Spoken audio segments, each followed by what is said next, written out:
ठीक है, सभी को प्रणाम। आपका स्वागत है लॉजिकल रीजनिंग की क्लास में। तो हम लोग स्टार्ट करते, पहले देख लेते हैं हमने कितना पढ़ लिया है और कितना हमारा रहता है पढ़ने के लिए।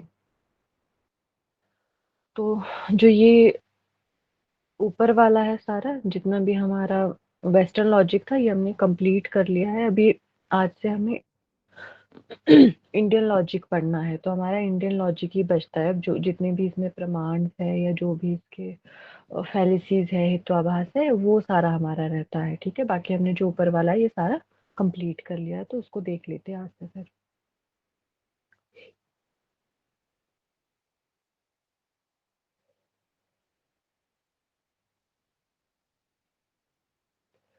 हाँ जी, तो हम पढ़ने वाले हैं आज से इंडियन लॉजिक यानी भारतीय तर्क।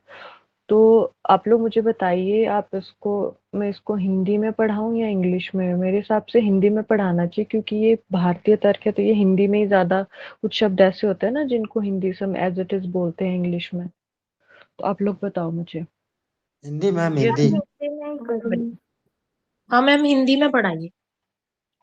ठीक है, मैम चलिए किसी भी फिर। लैंग्वेज में पढ़ा लो, बट एक बार नॉर्मली जैसे लोकल लैंग्वेज में उसका अर्थ जो होता है वो बता देना एक बार। ठीक है, ठीक है, फिर शुरू करते हैं हम लोग। तो भारतीय तर्क, तो सबसे पहले हमें इसमें क्या देखना है, भारतीय दर्शन के बारे में कि भारतीय ज्ञान मीमांसा क्या है।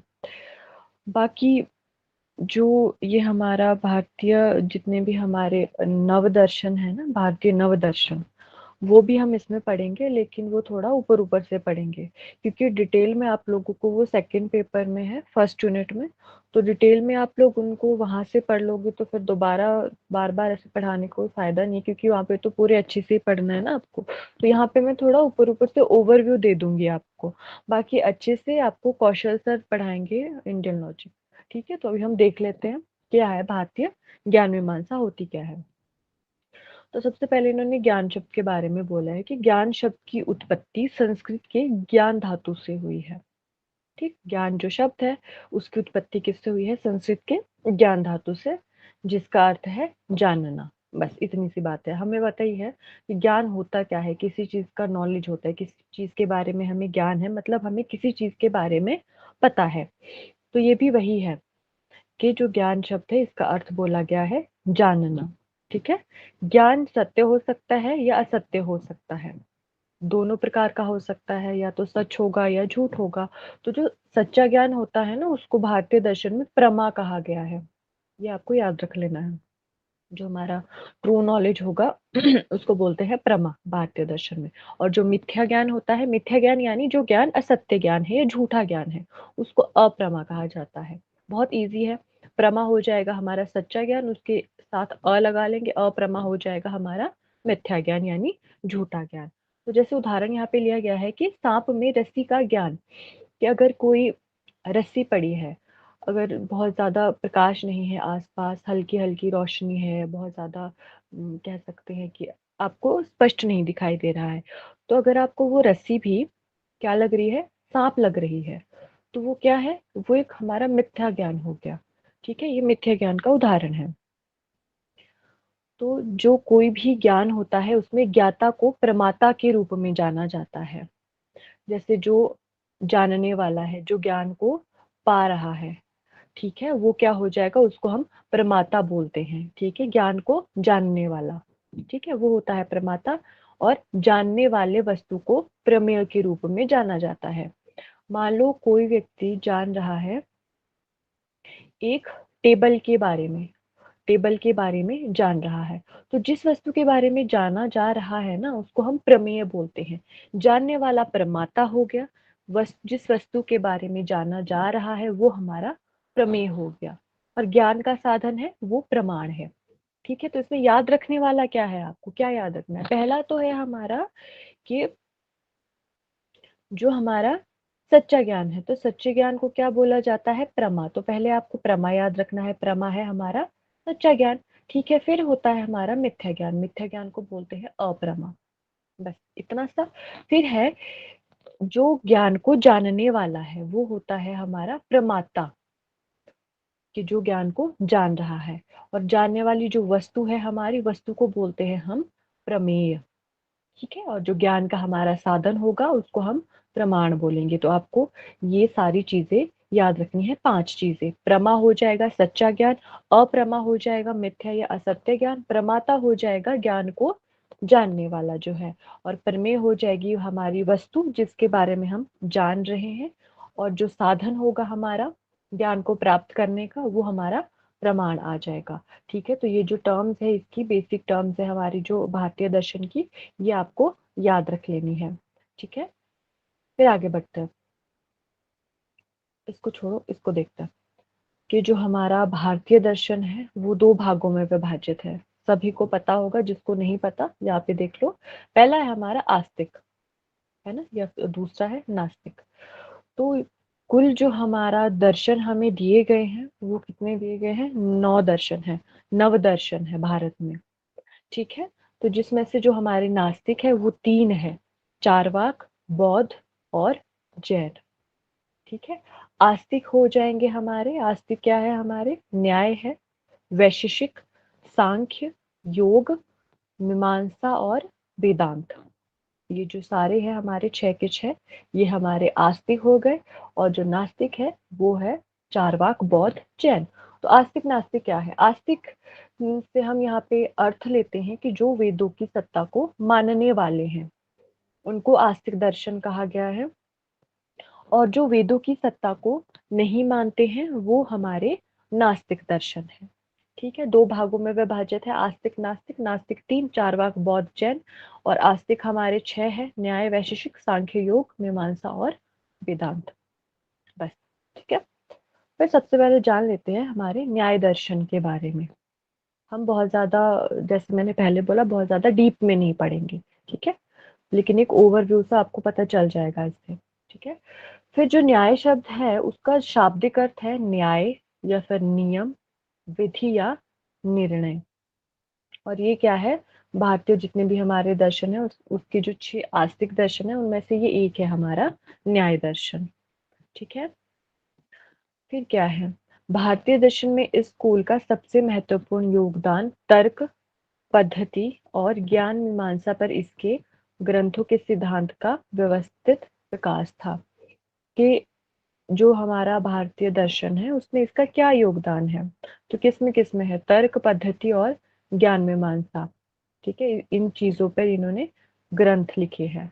ठीक है। जो न्याय दर्शन के अंडर आते हैं हमारे। और इसके प्रणेता कौन थे? महर्षि गौतम। इनका नाम आपको याद रखना। प्रणेता मतलब जिनके द्वारा ये दिया गया है। तो न्याय दर्शन हमारा महर्षि गौतम के द्वारा दिया गया है। ठीक है।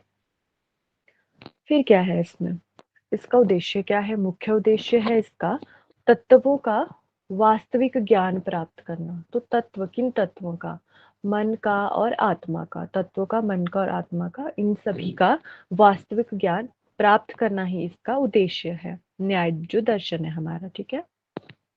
फिर क्या है? ये किस किस, जो हमारे किन किन प्रमाणों को स्वीकार करता है? तो ये किसको स्वीकार करता है? प्रत्यक्ष, अनुमान, शब्द और उपमान। ये जो 4 प्रमाण है, ये इन 4 प्रमाणों को ही स्वीकार करता है। ठीक है। और यह मानता है कि मोक्ष प्राप्त करने के लिए तत्वों का ज्ञान बहुत महत्वपूर्ण है। और इसमें क्या है, एक और चीज है, 16 पदार्थ इसमें दिए गए हैं उसका ज्ञान प्राप्त करना। ठीक है। तो यहाँ पे मैं वो 16 पदार्थ आपको नहीं करवाऊंगी, वो जब आप भारतीय दर्शन पढ़ेंगे फिर आपको करवा दिया जाएगा पूरे डिटेल में। ठीक है। फिर आता है हमारा दूसरा वैशेषिक दर्शन। इसके कौन है? इसके प्रणेता या संस्थापक है हमारे ऋषि कणाद जी हैं। ठीक है। और यह जो दर्शन है हमारा मोक्ष को महत्व देता है और ईश्वर को सर्वशक्तिमान और सर्वोच्च शक्ति मानता है। ठीक है। वैश्य दर्शन क्या है? मोक्ष को महत्व देता है, यानी मुक्ति को महत्व देता है, और ईश्वर की सत्ता को भी मानता है। और ईश्वर को क्या मानता है? सर्वशक्तिमान और उसकी सर्वोच्च शक्ति को भी मानता है। ठीक है। और ये बस 2 प्रमाणों को स्वीकार करता है, प्रत्यक्ष और अनुमान।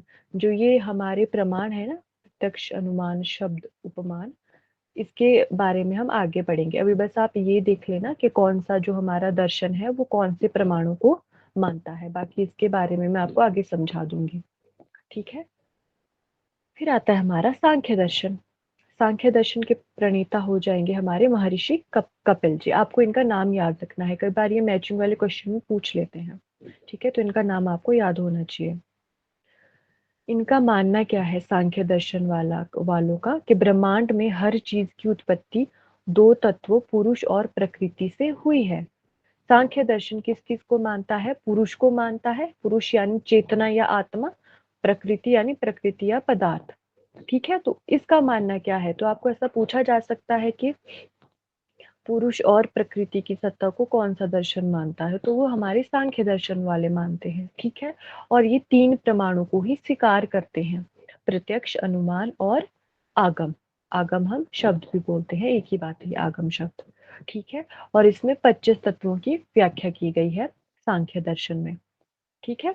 इतनी सी बात है। प्रणेता महर्षि कपिल है। दो चीजों यानी किनको मानता है? पुरुष और प्रकृति को। तीन ही प्रमाणों को स्वीकार करता है, प्रत्यक्ष को, अनुमान को और शब्द को या फिर आगम को। और इसमें 25 तत्व की व्याख्या की गई है सांख्य दर्शन में। फिर हमारा योग दर्शन आता है, वो आजकल आप पढ़ भी रहे हो, ठीक है। इसके प्रणेता कौन है? महर्षि पतंजलि जी है। और इस दर्शन को व्यवहारिक दर्शन भी कहा जाता है, जो हमारा योग दर्शन है, ठीक है।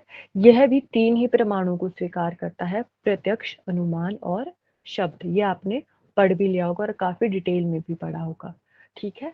तो ये था हमारा योग दर्शन। फिर आता है हमारा मीमांसा।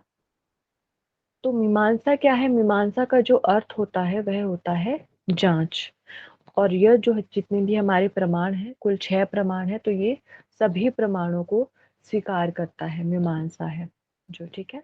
फिर आता है हमारा वेदांत, और इसका वेदांत का हमारा जो अर्थ होता है वो होता है वेदों का अंत, ठीक है। तो ये हो गए हमारे आस्तिक दर्शन। अभी नास्तिक दर्शन देखते हैं। तो सबसे पहले है इसमें बुद्ध जो है हमारा, बौद्ध दर्शन। ये है महात्मा बुद्ध द्वारा स्थापित किया गया है, जिनके बचपन का नाम था गौतम और सिद्धार्थ कहा जाता था उनको, ठीक है। किस समय है ये, किस समय के दौरान आया था ये हमारा बौद्ध दर्शन? ये आया था 6ठी शताब्दी में, ईसा पूर्व 563 से 483 ईसा पूर्व, ठीक है। और उनका स्थान हुआ था, जो हमारे महात्मा बुद्ध थे जिनका बचपन का नाम गौतम था, उनका स्थान, जन्म स्थान था लुम्बिनी कपिलवस्तु, यहाँ पे इनका जन्म हुआ था, ठीक है। इन्होंने 29 साल की उम्र में अपना घर छोड़ दिया था और 35 साल की उम्र में इनको ज्ञानोदय हुआ था, है ना। ये आपको पता होगा थोड़ा बहुत कि ये एक राजकुमार थे, है ना। तो इन्होंने क्या किया, मतलब इनका विवाह भी हो गया था, इनके क्या कहते हैं बच्चे भी थे, पर इन्होंने क्या किया, 29 साल की उम्र में घर छोड़ दिया। लेकिन फिर भी उनको बहुत ज्यादा समय लगा अपने ज्ञान प्राप्ति के लिए, तो वो 35 साल की उम्र में इनको ज्ञानोदय हुआ था, ठीक है। फिर बुद्ध की परिभाषा दी गई है कि बुद्ध होता क्या है? वह जो जानता है कि जो कुछ भी हो सकता है, ठीक है। मतलब जो जो भी सारी चीजें हैं जानने वाली, उन चीजों को जो जानता है वह बुद्ध है, ये कहना है यहाँ पे, ठीक है। मतलब बुद्ध कौन हुआ? कि जितनी भी जानने योग्य चीजें हैं उनको जो जानता है वह बुद्ध कहलाता है, ठीक है। ये दो ही प्रमाणों को मानता है, प्रत्यक्ष और अनुमान, बौद्ध दर्शन, ठीक है। फिर आता है हमारा जैन दर्शन। यह महावीर जी द्वारा स्थापित है, जो कि जैन जैन धर्म वालों के 24वें तीर्थंकर थे, ठीक है। इनका बचपन का नाम वर्धमान था। और इस जो हमारा दर्शन है इसका समय है 7वीं और 5वीं शताब्दी जो है, ठीक है, 540 से 468 ईसा पूर्व, ठीक है। तो जैन या जिन, जैन जिन एक ही बात है। किसे कहा जाता है? जिसने इंद्रियों या अंतःकरण पर विजय प्राप्त कर ली हो। जिसने अपनी इंद्रियां, जितनी हमारी इंद्रियां होती है, 5 हमारी ज्ञानेंद्रियां होती है, 5 हमारी कर्मेंद्रियां होती है और एक मन होता है, इस पर और अंतःकरण पर जिसने विजय प्राप्त कर ली हो वह जैन कहलाता है या जिन कहलाता है। इनका भी ऐसा ही है, इन्होंने भी 30 की उम्र में अपना घर को छोड़ दिया था और 42 की उम्र में इनको प्रबुद्ध हुए, मतलब कि इनको जो इनका ज्ञानोदय होना था वो हुआ, ठीक है। मैम यह आवाज 3 नहीं आ रही। आ किसी रही है को नहीं आ आवाज। रही क्या? आ रही है, आ रही है। ठीक है, आप एक बार नेटवर्क चेक कर लीजिए और पहले मैसेज में पूछ लिया करें, ठीक है। तो जो हमारा जैन धर्म है वो 3 प्रमाणों को स्वीकार करता है। किस-किस को? प्रत्यक्ष, अनुमान और शब्द। ठीक है? फिर आता है हमारा चार्वाक। चार्वाक क्या है? जिसे लोकायत यानी सांसारिक लोग भी कहा जाता है। भौतिकवादियों का एक दार्शनिक भारतीय स्कूल जिसने परलोक, कर्म, मुक्ति, पवित्र ग्रंथों के अधिकार, वेदों और अमरता की धारणा को खारिज कर दिया। मतलब कि किसी भी चीज़ को नहीं मानते हैं। जो हमारे चार्वाक दर्शन वाले हैं, ये किसी भी चीज़ को नहीं मानते हैं। परलोक को नहीं मानते, कर्मों को नहीं मानते, मुक्ति को नहीं मानते, जो पवित्र ग्रंथ हैं उनको नहीं मानते, वेदों को तो वैसे ही नहीं मानते क्योंकि नास्तिक दर्शन में आता है। और जो अमर होने वाली बात है, जितनी भी ये सारी धारणाएँ हैं, इन सारी चीज़ों को नहीं मानते हैं, ठीक है? और ये केवल एक ही चीज़ को मानते हैं, वो है प्रत्यक्ष बोध। और ये एक ही प्रमाण को मानते हैं, प्रत्यक्ष को, कि जो सामने है वही सब कुछ है और कुछ भी नहीं है। ठीक है? फिर क्या है, इनकी एक कहावत कह लीजिए या इनकी कुछ एक जो ये लाइन है, ये बहुत फेमस है। ये इस चीज़ पे बहुत ज़्यादा अम्ल करते हैं। यावत् जीवेत सुखम जीवेत, ऋणम कृत्वा घृतम पिबेत। इतना लंबा जियो कि तुम्हारे पास एक जीवन है और सभी सुख सुविधाओं के साथ जियो। जैसे यहाँ पे मक्खन आया है, या इसको आप इस तरह से समझ सकते हो, जैसे कि अगर तुम्हें घी खाना है तो इतना खाओ कि भले ही तुम्हें कर्ज लेकर खाना पड़े। ठीक है? मतलब क्या है, ये आज की ही इसको मानते हैं कि जो है वो सब कुछ आज है, तो अच्छे से जी लो। उसके लिए आपको चाहे जो घृत होता है, घी होता है, वो अगर आपको चाहे आपको ऋण मांग कर खाना पड़े, ये है। ठीक है? फिर है, ये तो हो गए हमारे दर्शन। ये हमने ओवरव्यू देखा एक। ठीक है? ये ओवरव्यू सा देखा है हमने, इसको हम इतना ही पढ़ेंगे, इनको बहुत ज़्यादा डिटेल में नहीं पढ़ेंगे। ठीक है? तो अभी देख लेते हैं कि जो हमारा भारतीय दर्शन है, उन्होंने 6 प्रमाणों को स्वीकार किया है। कुल 6 प्रमाणों को मानते हैं भारतीय दर्शन वाले। ठीक है? तो सबसे पहला है, इनको इनके नाम आपको याद होने चाहिए। ठीक है? पहला है हमारा प्रत्यक्ष। प्रत्यक्ष क्या होता है? अनुभव से ज्ञान प्राप्त करना, कि जो बिल्कुल सामने है, जो प्रत्यक्ष है। ठीक है? आप किसी चीज़ को देख रहे हो सामने, उसका अनुभव करके आप जो ज्ञान प्राप्त कर रहे हो, वो प्रत्यक्ष है।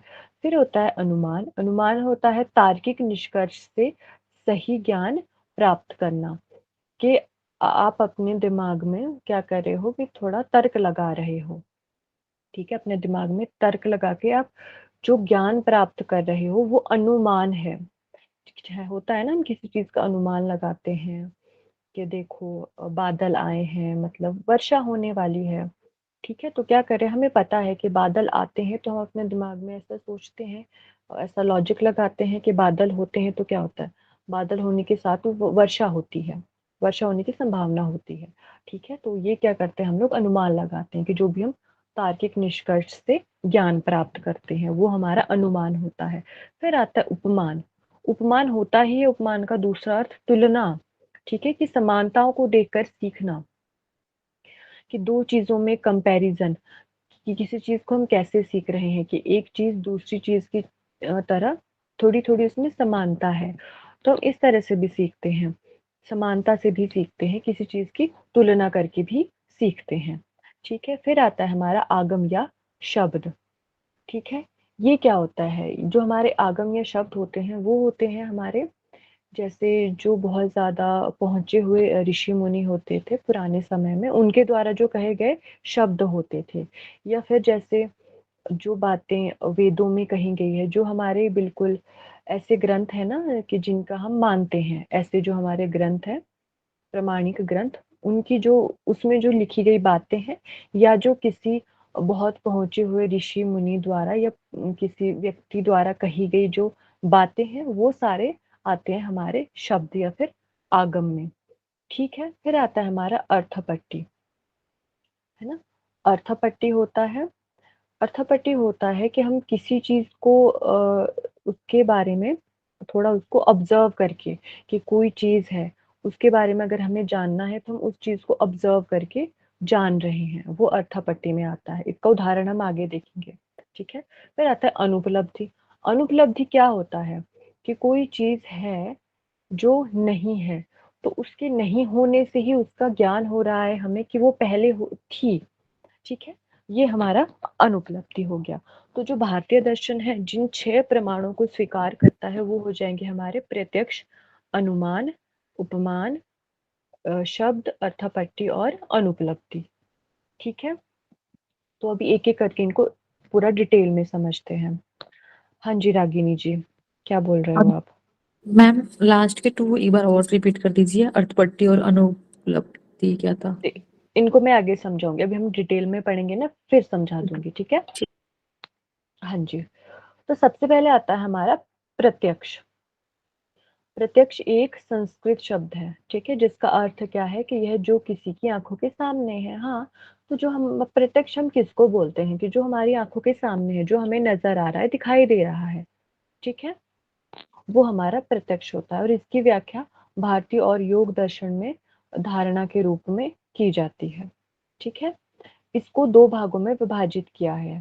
पहला है हमारा प्रत्यक्ष धारणा या अनुभव और दूसरा है स्मरणीय धारणा या स्मृति। प्रत्यक्ष धारणा या अनुभव हो गया जो बिल्कुल सामने है या जो हमें अनुभव से प्राप्त हुआ है। ठीक है, दूसरा है स्मरणीय धारणा या स्मृति की, जो हमारी स्मृति में बसा हुआ है, वो हो जाएगा हमारा स्मृति या स्मरणीय धारणा। तो आप इससे बहुत अच्छे से समझ सकते हैं। जो ये यहाँ पे चार्ट बनाया गया है ना, कि प्रत्यक्ष के 2 भाग हैं, निर्विकल्प और सविकल्प, है ना। सविकल्प के भी आगे 2 भाग हैं, लौकिक, अलौकिक। लौकिक के भी हमारे पास दिए गए हैं 6 भाग, चाक्षुष, श्रावण, घ्राणज, रासन, पार्शन और मानस। और अलौकिक के भी हमारे पास 3 भाग है, सामान्य लक्षण, ज्ञान लक्षण और योगज। ठीक है, तो इस चार्ट को ना बना लेना चाहे अपने पास, तो इससे आपको याद रखने में आसानी होगी कि जो हमारा प्रत्यक्ष है उसके कौन से कितने भागों में उसको विभाजित किया गया है और उसके भागों को भी आगे कितने भागों में विभाजित किया गया है, तो इसको याद रख लेना आप। ठीक है, तो अभी इनको समझते हैं कि ये है क्या, निर्विकल्प क्या है, सविकल्प क्या है, लौकिक क्या होता है, अलौकिक प्रत्यक्ष क्या होता है, या सामान्य लक्षण, ज्ञान लक्षण, योगज, ये सारी चीजें जो है ये क्या होती है। ठीक है, तो जो हमारा निर्विकल्प है, निर्विकल्प क्या होता है, जिसमें वस्तु की विशेषताओं पर चर्चा किए बिना उसे समझा जाता है। मतलब समझ ये आ रहा है निर्विकल्प और सविकल्प। निर्विकल्प क्या होगा कि किसी वस्तु के बारे में हम जान रहे हैं लेकिन हम उसमें है क्या, उसकी विशेषता ये है कि जिसके बारे में हम जान रहे हैं उस वस्तु की विशेषताओं के चर्चा किए बिना उसको समझा जा रहा है। और इसका विपरीत हो जाएगा बिल्कुल उल्टा हमारा सविकल्प, जिसमें क्या होता है कि हम किसी वस्तु को अगर जानते हैं तो उसकी विशेषताओं को देखते हैं, लेकिन निर्विकल्प क्या था, वस्तु की विशेषताओं पर चर्चा किए बिना उसके बारे में जानना। और सविकल्प हो जाएगा वस्तु की विशेषताओं के सहित उसको जानना। ठीक है, ये है निर्विकल्प और सविकल्प, ये है प्रत्यक्ष के 2 प्रकार। ठीक है, निर्विकल्प, सविकल्प। अब आते हैं हमारे सविकल्प के प्रकार। तो पहला है इसका लौकिक और दूसरा अलौकिक। तो लौकिक क्या होगा, एक लौकिक ज्ञान होता क्या है ये देखते हैं। ज्ञानेंद्रियों और वस्तु के बीच सामान्य संपर्क से प्राप्त ज्ञान को लौकिक कहा जाता है। जो हमारी ज्ञानेंद्रियां हैं, हमारी 5 ज्ञानेंद्रियां हैं। ठीक है, ज्ञानेंद्रिय और वस्तु के बीच जब संपर्क होता है तो उसके उन संपर्क से जो हम ज्ञान प्राप्त करते हैं वो हमारा लौकिक ज्ञान होता है। ठीक है, जैसे पहला हमारा दृश्य बोध। दृश्य बोध क्या होगा, दृश्य बोध हमारा आंखों से होगा कि किसी चीज को हमने देखा। एक हमारी ज्ञानेंद्रिय चक्षु है, तो चक्षुओं से अपनी आंखों से जब हमने किसी को देखा तो उससे जो हमें ज्ञान प्राप्त हुआ वो हमारा दृश्य बोध है। और ये जो पाठ है ये है हमारे लौकिक के पाठ है, ये 6। ठीक है, फिर आता है हमारा श्रवण धारणा। श्रवण धारणा क्या होता है, सुनकर, जो हमारी दूसरी ज्ञानेंद्रिय हो जाएगी कर्ण यानी कान, कि किसी चीज को सुनकर जो हमने ज्ञान प्राप्त किया वो हो जाएगा हमारा श्रवण। फिर आता है हमारा स्मरिक धारणा। ठीक है, फिर आ जाएगा स्वाद संबंधी धारणा। स्वाद सभी को पता है जीभ से, जीभ से। स्मरिक हो जाएगा हमारा त्वचा से। स्पर्श होता है ना, स्पर्श, के स्पर्श से हम किसी चीज का ज्ञान प्राप्त करें कि कोई चीज बहुत ज्यादा मुलायम है या बहुत ज़्यादा काँटे वाली है, ऐसे। तो ये वो हमारा सामरिक धारणा हो जाएगा। स्वाद संबंधी जो जीभ से भी जितना जो भी चीज़ों का हम ज्ञान लेंगे कि कोई चीज़ मीठी है, कड़वी है, खट्टी है या कैसी भी है, ठीक है? वैसा जो हमें ज्ञान मिलेगा वो जीभ से मिलेगा, ठीक है? तो ये हो जाएगा स्वाद संबंधी धारणा। फिर आता है हमारा घ्राण अथवा गंध संबंधी। तो ये हो जाएगा नाक से रिलेटेड, है ना? कि कोई चीज़ है उसको सूंघ कर उसका पता लगाना कि ये है क्या? कि जो ज्ञान हमें सूंघ कर हो रहा है अपने जो हमारी ज्ञानेंद्रिय है, नाक, उसके द्वारा जो हो रहा है, वो आ जाएगा हमारा घ्राण अथवा गंध संबंधी। ठीक है? ये 5 तो आपको आसानी से याद रह जाएँगे। क्योंकि ये क्या है, ज्ञानेंद्रिय है ना, हमारी 5 ज्ञानेंद्रिय जो है उसके आधार पर आपको पता चल जाएगा कि जैसे आँख है, तो एक हमारी ज्ञानेंद्रिय आँख है, तो आँख से क्या होगा कि जो चीज़ देख कर है, कान से सुनकर, नाक से सूंघ कर, जीभ है, जीभ से क्या स्वाद के द्वारा, और त्वचा है, त्वचा से स्पर्श के द्वारा जो होगा। ठीक है? फिर एक और है इसमें छठा प्रकार, वो है आंतरिक धारणा या मानसिक धारणा। कि जो मन के द्वारा, जो हम मन के द्वारा कोई ज्ञान प्राप्त कर रहे हैं, ठीक है? जैसे हमने यहाँ पर देखा था, जो लौकिक के हमारे प्रकार थे, ये हो गए सारे जो चाक्षुष, श्रावण, घ्राण, जरासन और स्पर्शन, ये तो हमारे पंच ज्ञानेंद्रियाँ होगी। फिर है मानस, यानी मन के द्वारा जो है, ठीक है? तो पहला प्रकार जो है सविकल्प का, वो हमने देखा लौकिक, ठीक है? दूसरा है अलौकिक, यानी असाधारण जिसको हम कह सकते हैं। तो इसमें क्या होता है, वस्तु के साथ कोई सीधा संपर्क इंद्रिय नहीं होता है।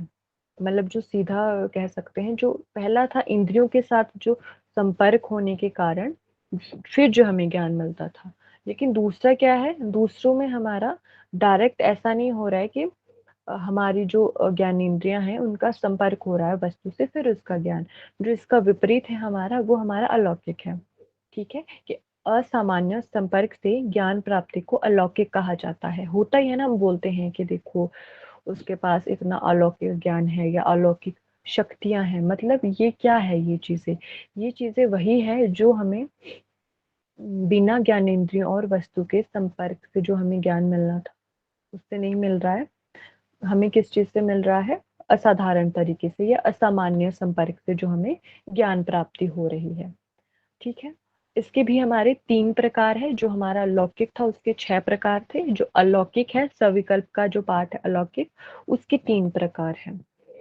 पहला है सामान्य लक्षण, दूसरा ज्ञान लक्षण और तीसरा योगज। ठीक है? सामान्य लक्षण होता है किसी के सामान्य लक्षणों के आधार पर जब हम कोई ज्ञान प्राप्त करते हैं। ठीक है? दूसरा हमारा ज्ञान लक्षण और तीसरा योगज, यानी इंट्यूशन जो होता है, अपने इंट्यूशन के माध्यम से जो हमें ज्ञान की प्राप्ति होती है। ठीक है? ये हो गया हमारा प्रत्यक्ष। फिर आता है हमारा दूसरा प्रमाण अनुमान। अनुमान क्या होता है? अनुमान भी एक संस्कृत शब्द है, जिसका क्या अर्थ है? ज्ञान जो अनुसरण करता है। ठीक है? अनुसरण करता है मतलब कोई चीज़ का ज्ञान हमें पहले से है, फिर अगर वैसा-सा क्या हो रहा है कि कोई हमारे पास सिचुएशन आ रही है, तो हम वहाँ पे अनुमान के माध्यम से जो ज्ञान प्राप्त कर रहे हैं। ठीक है? यह भारतीय दर्शन में प्रमाणों या सही ज्ञान के स्रोतों में से एक है। इसको प्रमाण भी कहा जाता है। प्रमाण जैसे हम प्रमाण ही पढ़े, या फिर कह सकते हैं कि सही ज्ञान के स्रोतों में से एक है, कि अगर हमें सही ज्ञान प्राप्त करना है तो उसका ये एक स्रोत है कि हम अनुमान के माध्यम से भी ज्ञान प्राप्त कर सकते हैं। ठीक है? अनुमान एक नए निष्कर्ष और सत्य तक पहुँचने के लिए अवलोकन, पिछले सत्य और कारण का उपयोग कर रहा है। कि अनुमान हम तभी लगा सकते हैं जब हमें पहले से कोई ज्ञान होगा, पहले से ज्ञान होगा, हमें पहले से पता था कि बादल जब आते हैं तो बारिश होती है, ये हमें पहले से पता था। तो अगर अब हम बादल देखेंगे आसमान में, तो हम अनुमान लगा पाएँगे कि जब बादल होते हैं तो वर्षा होती है।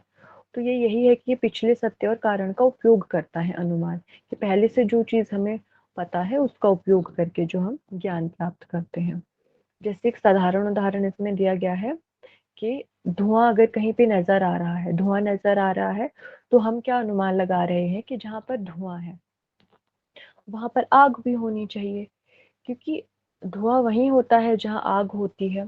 तो हम धुएँ को देख के अनुमान लगा रहे हैं कि यहाँ पे हमें सामने पहाड़ पर धुआँ दिख रहा है, मतलब कि वहाँ पक्का आग लगी होगी। ठीक है, तो ये एक अनुमान हो गया हमारा। फिर इसके भी 3 प्रकार हैं अनुमान के। ठीक है, पूर्ववत अनुमान, शेषवत अनुमान और सामान्यतः दृष्ट। ठीक है, पूर्ववत क्या होता है कि जो हमें पहले पता चल जाता है कि कोई चीज हुई नहीं है, लेकिन उससे पहले हम अनुमान लगा रहे हैं। वही उदाहरण है, आकाश में काले घने बादल है, फिर हम क्या अनुमान लगा रहे हैं? पूर्ववत, कि किसी चीज के होने से पहले हमने अनुमान लगाया, हमने बादलों को देख के अनुमान लगाया कि वर्षा होगी। ठीक है, ये पूर्ववत है। शेषवत अनुमान क्या होता है कि जिसमें कुछ जो पहले घट चुका है, हमें उसका अनुमान लगाना है बाद की चीजों को देखकर। जैसे कि हमारे आंगन में पानी भरा है, हमारे आंगन में पानी भरा है, तो हमने क्या अनुमान लगाया कि रात में वर्षा हुई होगी। कि जो चीज शेष रह गई है, पूर्ववत में था पहले वाला, पहले हमने पता लगाया कि बाद में ये होने वाला है। शेषवत में क्या है कि हो चुका है, शेष जो हमारे पास कुछ चीजें रह गई है, उसके आधार पर हम अनुमान लगा रहे हैं कि ये हुआ होगा। हमारे आंगन में पानी है, हमारे आंगन में पानी शेष बचा है, तो हमने ये अनुमान लगाया कि रात में वर्षा हुई होगी। ठीक है, फिर आता है हमारा सामान्यतः दृश्य। यह क्या होता है कि कार्य कारण संबंध के ज्ञान के बजाय सह अस्तित्व के संबंध पर आधारित होता है। कैसे? कि कोई चीज जैसे हम देखते हैं कि सभी को, आपको पता है कि सबका अपना अपना ड्रेस कोड होता है, तो अगर हम ऐसे बच्चों को देखते हैं जिन्होंने एक यूनिफॉर्म पहना हुआ है, तो हम उनको देख के क्या अनुमान लगाते हैं कि ये स्कूल के बच्चे हैं। या ये जैसे सरकारी स्कूल का अलग यूनिफॉर्म होता है, जो हमारे प्राइवेट स्कूल्स होते हैं उनका अलग यूनिफॉर्म होता है, तो हम सामान्य मतलब देख रहे हैं, हम देख रहे हैं कि देखो ये वाले जो बच्चे हैं ये हमारे सरकारी स्कूल के बच्चे हैं, और जो दूसरे वाले हैं वो हमारे प्राइवेट स्कूल के बच्चे हैं। ठीक है, तो ये अनुमान है, ये 3 प्रकार का है। पूर्ववत यानी होने से पहले, चीजें होने से पहले जो हम अनुमान लगा रहे हैं। वर्षा होने से पहले बादलों को देख के अनुमान लगाया हमने कि वर्षा होगी।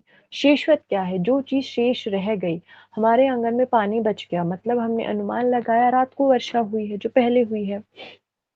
और सामान्य तो दृष्टि क्या है कि जो हम सामान्य देख के किसी चीज का अनुमान लगा रहे हैं कि हाँ ऐसा ऐसा हो सकता है। जैसे मैंने उदाहरण आपको अभी यूनिफॉर्म वाला दिया, स्कूल के बच्चों की यूनिफॉर्म वाला। ठीक है, फिर आता है हमारा उपमान। उपमान क्या है? 2 शब्दों से मिलकर बना है। उप का अर्थ होता है समानता या सदृश्य, और मान का अर्थ होता है अनुभूति। उपमान मतलब क्या है? हमने देखा था कि जो एक सी चीजें हैं, है ना, जैसे कंपैरिजन हो गया कि हम कंपैरिजन कर रहे हैं 2 चीजों में, वो होता है हमारा उपमान। कंपैरिजन को ही बोलते हैं। ठीक है, उपमान क्या है? किसी ज्ञात चीज से समानता के कारण पहले से अज्ञात चीज का जुड़ाव है। कि मतलब कोई चीज हमें पता है, अब उसके समान कोई ऐसी चीज दिखती है जो हमने पहले देखी नहीं है, तो उसके बारे में जब हम जानेंगे कि हाँ ये चीजें ऐसी ऐसी होती है, हमने इससे रिलेटेड कोई पहले देखा था, तो अच्छा ये ऐसा होता होगा। ठीक है, मतलब हम कंपैरिजन के माध्यम से जान रहे हैं। जैसे बैल के बारे में कहा जाता है कि वह गाय जैसे दिखता है, तो जब व्यक्ति जंगली बैल को देखता है तो उसे लगता है कि यह गाय जैसा है, इस प्रकार इससे मतलब वह जंगली बैल मानता है। ठीक है, कि कोई जैसे मान लो किसने बैल नहीं देखा है, गाय देखी है, तो बोला जाता है ऐसे कि जो हमारा बैल होता है वो लगभग गाय जैसा ही दिखता है, लगभग। ठीक है, तो अगर कोई व्यक्ति देखता है जंगली बैल को, तो फिर वो देखता है कि अरे यह तो थोड़ा थोड़ा गाय जैसा दिख रहा है, मतलब पक्का यही बैल होगा। तो जो चीज हम, जिस चीज का ज्ञान हमें किसी चीज के कंपैरिजन से मिलता है, वो हो जाता है हमारा उपमान। ठीक है, तो उपमान यही होता है कि जो ऐसी चीजें हैं जो लगभग थोड़ी बहुत उनमें समानता है, उसके माध्यम से जो हम ज्ञान को प्राप्त कर रहे हैं, वो हमारा उपमान है। फिर आता है शब्द, जिसको कह सकते हैं हम भाषण, है ना, कि जो हमारा शब्द है ये भाषण के लिए उपयोग किया जाता है। ठीक है, इसमें एक पवित्र व्यक्ति, निपुण या सिद्ध व्यक्ति द्वारा बोले गए शब्दों के माध्यम से प्राप्त ज्ञान शामिल है। देखो जैसे मैंने पहले कहा था, कोई भी ऐसा व्यक्ति है जो बहुत सिद्ध व्यक्ति है, जिसने बहुत सारी सिद्धियां प्राप्त कर ली है। अब जो वो बात बोलेगा ना, उसके द्वारा जो बोला गया होगा, उसके शब्दों के माध्यम से जो हमें ज्ञान प्राप्त हो रहा है, वो हमारा शब्द है या आगम है। इसको आगम भी बोला जाता है। ठीक है। और क्या आता है इसमें शब्द में? इसमें वेदों, भगवत गीता, उपनिषदों और अन्य पवित्र ग्रंथों का शिक्षण भी शामिल है, कि वो चीजें तो आएगी ही, किसी सिद्धों, किन्हीं सिद्धों द्वारा जो कहा गया है, जो शिक्षाएं दी गई है।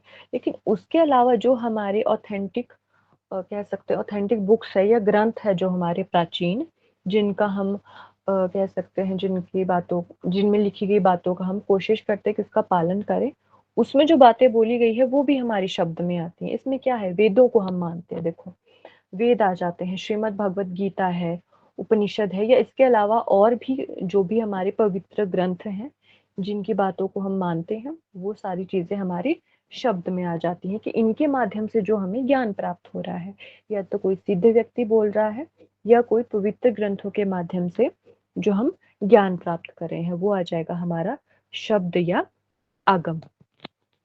फिर आता है अर्थपट्टि। ठीक है। ये क्या है? अर्थपट्टि भारतीय दर्शन में ज्ञान के 5 साधनों में से पांचवा है, जिसके द्वारा व्यक्ति दुनिया का सटीक ज्ञान प्राप्त करता है। ठीक है। यह कौन सा ज्ञान है? जो अनुमान या धारणा के माध्यम से प्राप्त किया जाता है। अब इसका उदाहरण देखते हैं। उदाहरण है, एक कोई व्यक्ति है देवदत्त, वह मोटा है, मतलब बहुत ज्यादा मोटा है। ठीक है। लेकिन क्या है, वह दिन में नहीं खाता है। तो हम क्या कर रहे हैं, तो हम ये अनुमान लगा रहे हैं उसको देख के, कि देखो ये मोटा है, लेकिन ये दिन में तो खाता ही नहीं है, तो मोटा कैसे होगा? तो ये हमने ये अनुमान लगाया, हमने इस नतीजे पर पहुंचे कि यह रात में खाता होगा। तो ऐसा जो है कि हम किसी चीज को ऑब्जर्व कर रहे हैं, जिसमें कैसे ऑब्जर्व किया हमने? एक व्यक्ति है, मोटा है, लेकिन खाता नहीं है दिन में, तो पक्का वो रात में खाता होगा। हमने उस चीज को ऑब्जर्व किया। तो ऐसा जो हमें ज्ञान मिलता है ना, वो अर्थपट्टि में आता है। ठीक है। कि हमने किसी चीज को देखा, फिर उस चीज को ऑब्जर्व करके हम किसी निष्कर्ष पर पहुंचे, वो हमारा अर्थपट्टि है। फिर आता है अनुपलब्धि। अनुपलब्धि भी संस्कृत शब्द है, इसका अर्थ है गैर धारणा। ठीक है। ये सबसे अंतिम है हमारा, 6 ही हमारे प्रमाण है भारतीय दर्शन में। अनुपलब्धि होता क्या है, कि किसी वस्तु के ना होने का प्रत्यक्ष ज्ञान। नाम से समझ आ रहा है अनुपलब्धि, मतलब जो उपलब्ध जो नहीं है, वो हमारा अनुपलब्ध है, अनुपलब्धि है। ठीक है। किसी वस्तु के न होने का ज्ञान प्रत्यक्ष या अप्रत्यक्ष ज्ञान पर आधारित हो सकता है। ठीक है। अब इसको कैसे हम, इसके माध्यम से, कोई चीज है ही नहीं तो उसके माध्यम से कैसे ज्ञान होगा? ऐसे होगा, जैसे उदाहरण है कि जमीन में अब कोई जार नहीं है, इसका मतलब कि पहले एक जार था। देखो, कि हम देख रहे हैं कि जमीन पर अब कोई जार नहीं है, तो ये क्या है? ये अनुपलब्धि है, कि जार वहां पे उपलब्ध नहीं है जमीन पर।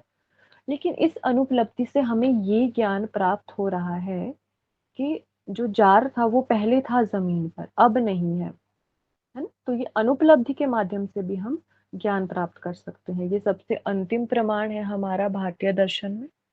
ठीक है। तो यही है लास्ट।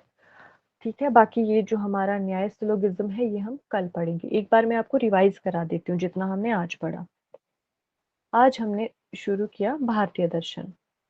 ठीक है। भारतीय दर्शन हमने शुरू किया, जिसमें कुछ थी, कुछ टर्म्स जो याद करने वाली थी। जैसा जो हमारा सच्चा ज्ञान है उसको हम प्रमा बोलते हैं, और जो मिथ्या ज्ञान है उसको अप्रमा बोलते हैं।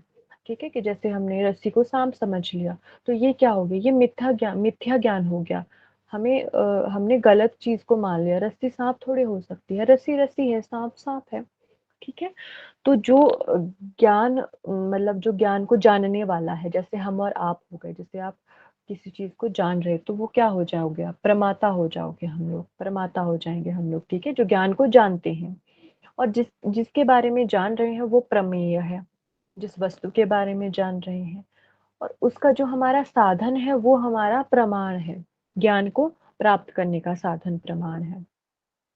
ठीक है। हमने देखे, हमारे पास भारतीय दर्शन 2 भागों में विभाजित है, आस्तिक नास्तिक। आस्तिक वेदों को मानने वाला, नास्तिक वेदों की सत्ता को ना मानने वाला। नास्तिक 3 है, चारवाक, बौद्ध, जैन, आस्तिक 6 है, न्याय, वैशेषिक, सांख्य, योग, मीमांसा और वेदांत।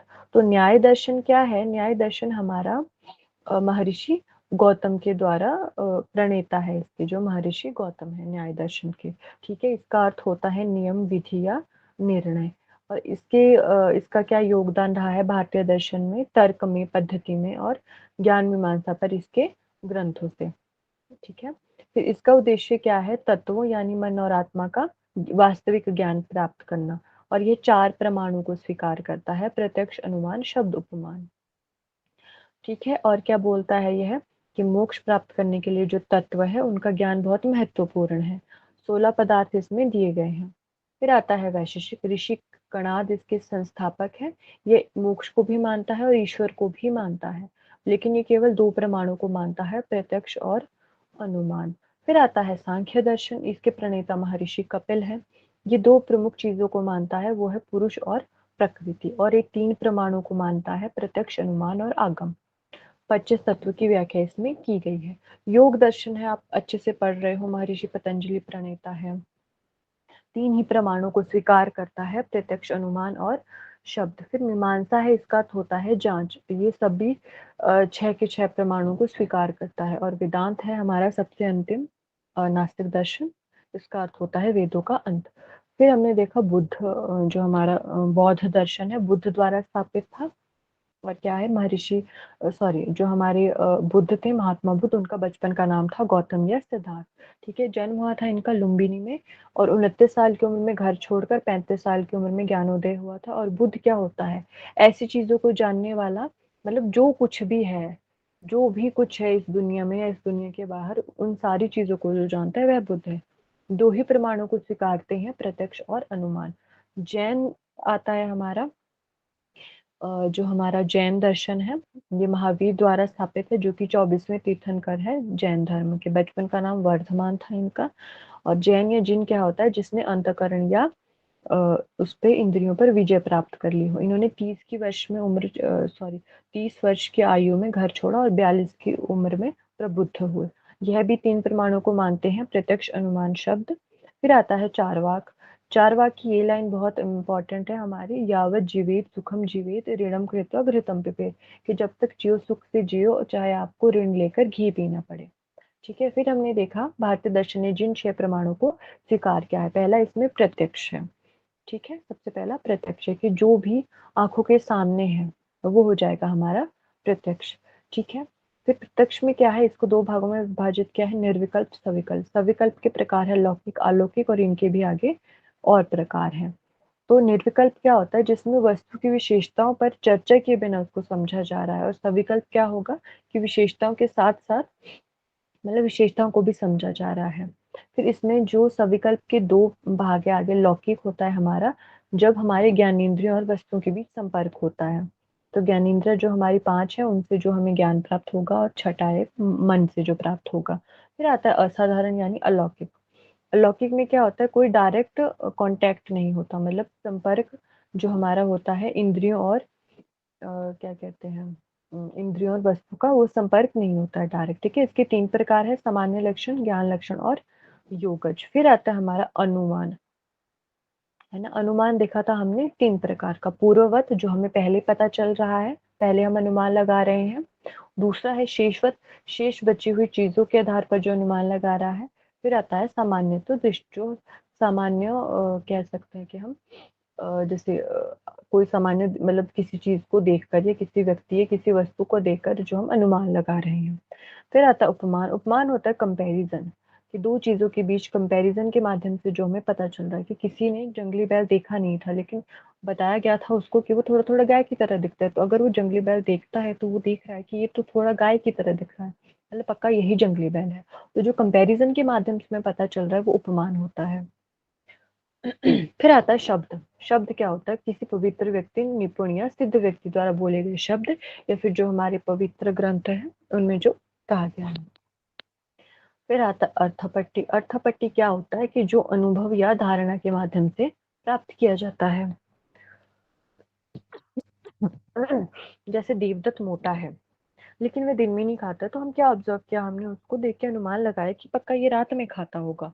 ठीक है। फिर आता अनुपलब्धि, कि किसी चीज के उपलब्ध ना होने की वजह से जो ज्ञान प्राप्त हो रहा है कि जमीन पर कोई जार, जमीन पर अब जार नहीं है, तो इससे क्या हमें प्राप्त हो रहा है ज्ञान, कि मतलब जमीन पर पहले कोई जार था, इसका मतलब। ठीक है, आज हमने इतना पढ़ा, इतना क्लियर है सभी को?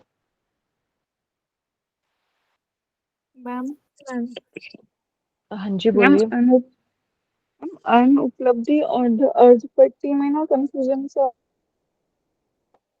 अच्छा, कंफ्यूजन हो रहा है। देखो, अनुपलब्धि क्या है, आपने इसके नाम से याद रखना। देखो, उपलब्ध क्या होता है, कि कोई चीज उपलब्ध है, मतलब कोई चीज है, सामने है। जैसे हमारे पास जल उपलब्ध, पानी उपलब्ध है हमारे पास, खाना उपलब्ध है, मतलब है। ठीक है, तो अनुपलब्धि क्या होगा, कोई चीज नहीं, चीज नहीं है, इससे हमें ज्ञान होना। कि जैसे मान लो आपने क्या बोला, आपने बोला कि देखो, अभी मेरे स्टडी टेबल पर मेरी नोटबुक नहीं है, वो वहां पे अनुपलब्ध है, उपलब्ध नहीं है। तो इससे आपको क्या ज्ञान होगा, कि पहले वो जो हमारी नोटबुक थी वो स्टडी टेबल पर उपलब्ध थी। तो अनुपलब्धि एक ऐसा ही है कि मतलब कोई चीज नहीं है, उससे हमें उसके होने का ज्ञान हो रहा है। ये तो हो गया अनुपलब्धि। और जो अर्थापट्टि है वो क्या है, कि किसी चीज को हम ऑब्जर्व करके जो ज्ञान, मतलब उसको देख के हम अनुमान लगा रहे हैं। ये तो देख के है, ये सामने है। लेकिन जो अनुपलब्धि वाला है ना, वो कोई चीज हमारे सामने नहीं है, उसको देख के जो हम अनुमान लगाते हैं। ठीक है। ठीक है मैम, थैंक यू मैम। हाँ जी। हाँ जी, कोई और कुछ पूछ रहे हैं? मोनिका, ज्योति जी। मैम फिर अनुमान और अर्थपत्ति में क्या डिफरेंसेस है? अनुमान तो हम तब लगाते हैं ना जब हमें पहले से किसी चीज का ज्ञान होता है, कि हमने वहां पे अनुमान में देखा था कि कोई चीज का हमें ज्ञान पहले से है। देखो, ये है ओके अनुमान, ठीक है। कि जो ज्ञान का अनुसरण करता है, कि किसी चीज का हमें ज्ञान पहले से है, फिर हम उसको देख के अनुमान लगा रहे हैं। कि जैसे बादल है, तो हमने पहले देखा है बादल से वर्षा होती है, तो अब बादल आएंगे तो हम अनुमान लगाएंगे कि हाँ वर्षा होगी। और जो हमारा अर्थापट्टी है वो क्या है, उसको देख के हमें खुद से ऑब्जर्व करके उसको अनुमान लगाना है, कि देखो ऐसा हो सकता है, उसमें हमें पहले से पता नहीं होगा। ठीक है। Okay ma'am. हाँ जी, ज्योति जी, आप क्या, आपका क्या डाउट है? मैम एक बार चार वाक्य आगे वाली स्लाइड दिखा दो मैम। अच्छा जी। हाँ जी, ये वाली। ठीक है। Thank you ma'am. हाँ जी, वेलकम जी।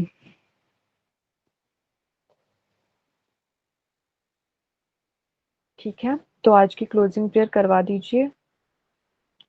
सीमा शर्मा जी, आप करवा दीजिए क्लोजिंग प्रेयर। सीमा शर्मा जी, आवाज आ रही है? कौन करवाएंगे, हैंड रेज कीजिए। ठीक है, तेजस जी, आप करवा लीजिए फिर। कमर गर्दन सीधी, कोई भी ध्यानात्मक आसन में बैठना है, हाथों की ज्ञान मुद्रा, ओम का जाप करेंगे।